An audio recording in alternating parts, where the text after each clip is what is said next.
mugira mwumvize Kigozi ya 17. Gute Mike? Gute Corinne? Urakoze cyane kumpa aka kanya ko kuvugana. Ejo sinzi ko wibuka tuvanye yuko nakubwiye ko nafise ikindi kibazo. Okay, ndavyibuka kandi umenga ntiwari wambwica arico. Eka sena kikubwica arico kuko cari ikibazo gikomeye cyane. Ikibazo canje nige hoba hariho idini risumba ayandi yose. Harico Bibiliya ibivuga ko? Ndumva ko cari ikibazo gikomeye nyene. Bibiliya iravuga muri Yakobo gice ca mbere umurongo wa 27. Idini itunganye itagira agasembwa imbere y'Imana Data wa twese mu kuraba imfuvyi n'abapfakazi mu marushwa yabo no kwirinda ngo ntibanduzwe n'ivy'isi. Kubera iki abapfakazi n'imfuvyi? Kubera iki bifise akamaro cane mu nyonga z'Imana? Inyishu iroroshe cane. Kubera yuko Imana yihishije mu bapfakazi, imfuvyi n'ufise ico akenye wese. Urashobora kumbwira umuntu umwe gusa muri iyi si adafise ico akenye? Uko nukuri koko. Abantu bose barafise ico bakenye, ariko iyo umugenzi wawe akenye amafaranga yo kuriha amashuri, urashobora kuyamuha, ariko haheze igihe akazoya gusubiza. Sivyo none? Birumvikana cane Mike. Ni vyiza. Imana rero yihishije mu bantu badashobora kugusubiza canke kukuriha iyo ufise ico waba. Badashobora kugusubiza canke kukuriha iyo ufise ico wabahaye. Ugomba kuvuga yuko igihe badashobora kwinyishura Imana izonyishura mu gishingo cabo? Neza cane. Ntungunyereke aho ico gice kibivuga kiri muri Bibiliya. Uzosoma muri Luka gice ca 14 umurongo wa 12 gushika 14 aho Yesu avuga yuko dutegerezwa gutumira abakene, ibimuga n'impfuvyi eka n'abandi, kubera yuko badashobora kugusubiriza mu nkoko. Rero igihe cose ufashije umuntu adashobora kukwishura, utegerezwa kubikorana umunezero kukuba ubikoreye umwami. Jewe namara igihe nibaza ico nokorera umwami. Nahora niyumvira ko gusenga,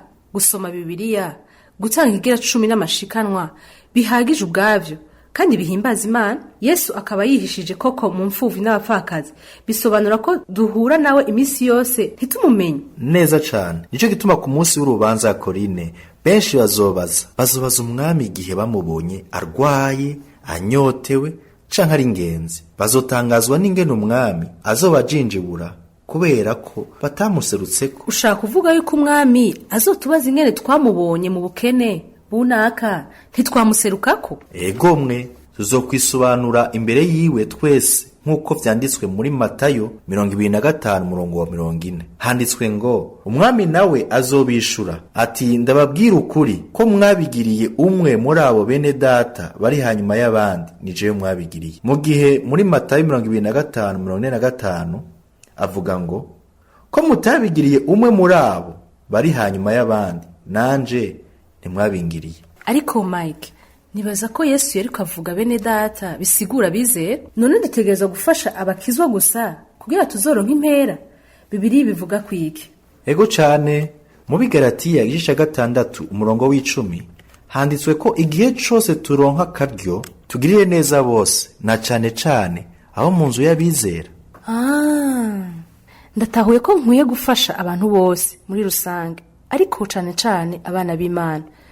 Ariko jewe ndacari umunyeshuri kandi nta mafaranga akwiye mfise yo kugarukira abantu. Uravye ibinsaba amafaranga buri kwezi, jewe ndiyumvira ko Imana intahura kandi kirengeye n'ukwizera mfise kuri yo. Uvuga nkaho umengo Imana irakeneye amafaranga ya kandi ugaca wibagira ko atari na rwawe, kuko Bibiliya ivuga mu muri Hagayi igice ca 2 umurongo wa 8 yuko amafeza n'amazahabu arayuhoraho. Ico ngomba kuvuga nuko Imana idakeneye amafaranga yacu, ariko ikeneye imitima yacu. Iragomba ko tugaragaza urukundo rwayo mu gufashanya n'abandi. Niko kamere k'Imana. Rero igihe umbwira yuko igikenewe ari ukwizera ufise muri yo, ico nokubwira co nuko ukwizera kutagira ibikorwa ataco kuba kumaze. Ukwizera kutagira ibikorwa ntaco kumaze gute? Ariko Bibiliya iravuga mu Banyefeso 2 kuva ku murongo w'8 gushika ku murongo w'9 ko twakije kubwo kwizera, ntivyavuye ku bikorwa ngo hoye kugira uwirarira. Ndumva ko sigaze imirongo myinshi Corinne kandi biranezera. Ariko ndakwibariza akantu. Wowe warigeze kubona ikiziga n'amaso yawe? ego narabonye umubiri wa nyokuru igihe yapfa. Mbega ubugingo bwiwe bwari bumeze gute? Ariko Mike, nakubwiye ko yari amaze gupfa, nta bugingo bwari bukiri muri we. Nuko rero Bibiliya itubwira muri Yakobo gice ca 2 umurongo wa 26 ngo nk'uko umubiri utari mwe impwemu ubupfuye, niko kwizera kutagira ibikorwa kumera kuba gupfuye. Numva bikomeye.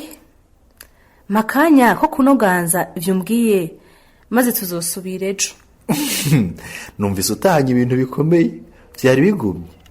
Ahubwo sikuguma gusa, ntikiri gigozi, sigaye amagufa. Ntacu tuzobona nejo muri gigozi 18. Urakoze cyane Mike.